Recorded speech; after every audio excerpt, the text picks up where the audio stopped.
by way of introduction, whilst we're sitting there, I'm going to give you perhaps a little bit of a context. I'm afraid it's not going to be anything as powerful what the President has just delivered, but I will do my best to give you a little bit of a context as to why we picked this particular theme today and why I have asked the three speakers who are with us to give us their reflections on this topic in the light of their own work.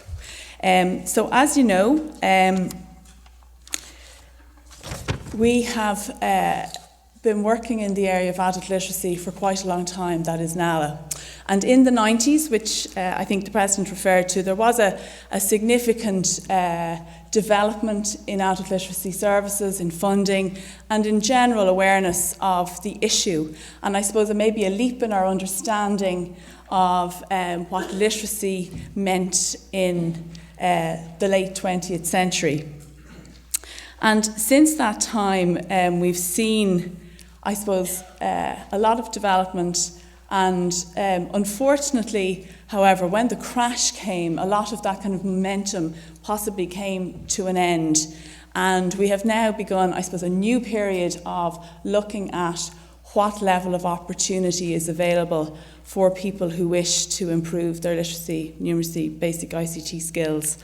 And in that context, I suppose, NALA has regrouped in terms of its efforts to lobby for an enhancement of those opportunities, as opposed to perhaps settling that what we have available at the moment is sufficient.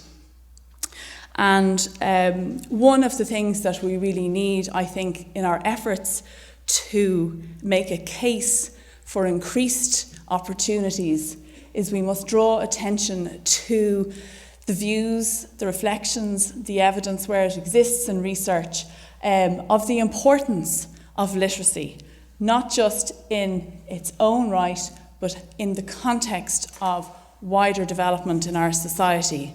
So hence why we've asked the people we've asked to speak about it from their own perspective to reflect on how important it is perhaps in the context of wider economic and social development.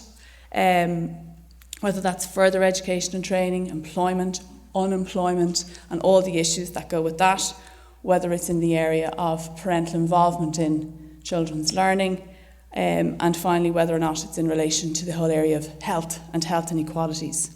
So that was the sort of idea behind this morning, was to try and bring those wider, more widely understood, I suppose, areas of our society to bear on the subject of literacy, and to hear how people who are working around the literacy area, but perhaps with a different focus, what they think.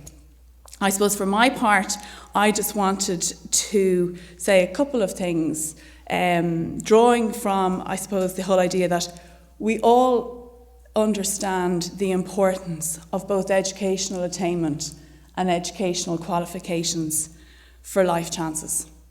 It's never questioned, it's fully understood, and consequently we have investment in our education system as a common good, as a necessary part of our society. However, much of the success in our education system is dependent on people's literacy skills. It's very difficult to achieve all of the potential that one can get from the education system if your literacy skills fail you at that time. Without those skills, people are very vulnerable, and it does lead them into often places around income inequality and indeed poverty. So we are very clear that in respect of all education and training, it is very important to recognise that if you don't have those prerequisite skills, people are excluded from the opportunities that our society often offers them. The PIAC survey, which we've heard referenced this morning from the OECD, which really just tested adult competences across the state, was carried out by the Central Statistics Office. It came 17 years after we had conducted the first adult literacy survey in Ireland. So we've only had two, and 17 years later, PIAC came along and gave us an update of what's happened in those intervening years. And I suppose, generally speaking, we would have expected some gains to be made, as we expect our education system has grown stronger, has had increased investment, and more people would be coming into the adult population with stronger skills. However, the findings clearly, I suppose, gave us a shock that in real terms, the gains over those 17 years were very limited. We only moved 4 percentage points, and in effect we went from 1 in 4 people with the literacy difficulty to 1 in 6. So that was very disappointing, and yet we need to learn from that and figure out what we need to do in order to get those kinds of statistics down a lot further, and certainly not wait another 17 years to have that achievement. One of the key points, however, that most of the countries who were in that survey have kind of reflected on is we can't wait for the education system to address this issue each time it happens.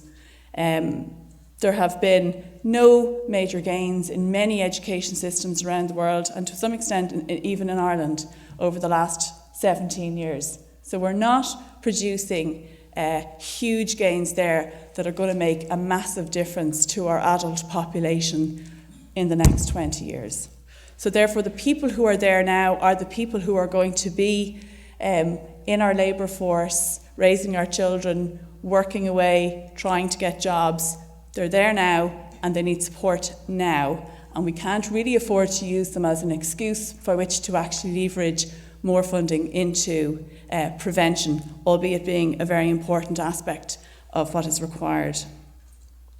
So what is there at the moment? Well, we know we have, and many people here who represent them, very fine adult literacy programmes throughout Ireland, catering for large numbers of people. What we know, though, is it has its limitations. It does need to get better. It needs to reach out to people and provide them with a much more robust service over time that enables them to attain these literacy competences that they wish to get. If those programmes had more funding, were more robust, they were more quality driven, we know that the outcomes would be more significant than they've been. So we can't afford to say that over the last 17 years, whilst we've made some gains, we haven't made enough gains that we would be confident in the next 17 years that things will be much different. What do we need, I suppose, in detail? We need well-designed and convenient programmes that address the needs of the people who are coming to the programmes. They need to have a whole dimension of learning, face-to-face learning, online learning, lots of opportunities, as well as supports to overcome any barriers that people may be experiencing, whether that's in terms of childcare, elder care, or time. A lot of the people who are already in literacy services are working full-time, and therefore it is very difficult to imagine how they're going to be able to take sufficient time out to attain a reasonable amount of literacy competence to enable them to benefit from what we know is a much better funded education system, to get to that one level up and to move on. So as NALA, on the one hand, I said very clearly, is going to be promoting the opportunities that are out there all over the country, provided through ETBs and funded by the state. We are also very keenly aware that we need to now also put a message out there that the level of opportunity that's available is still too limited, and we need to see that improved over the next period of time. So that's going to be our goal going forward. We believe that the people who are there are a great national resource, and all we would like to see is that they get a fair opportunity in order to realise their potential. Thank you very much.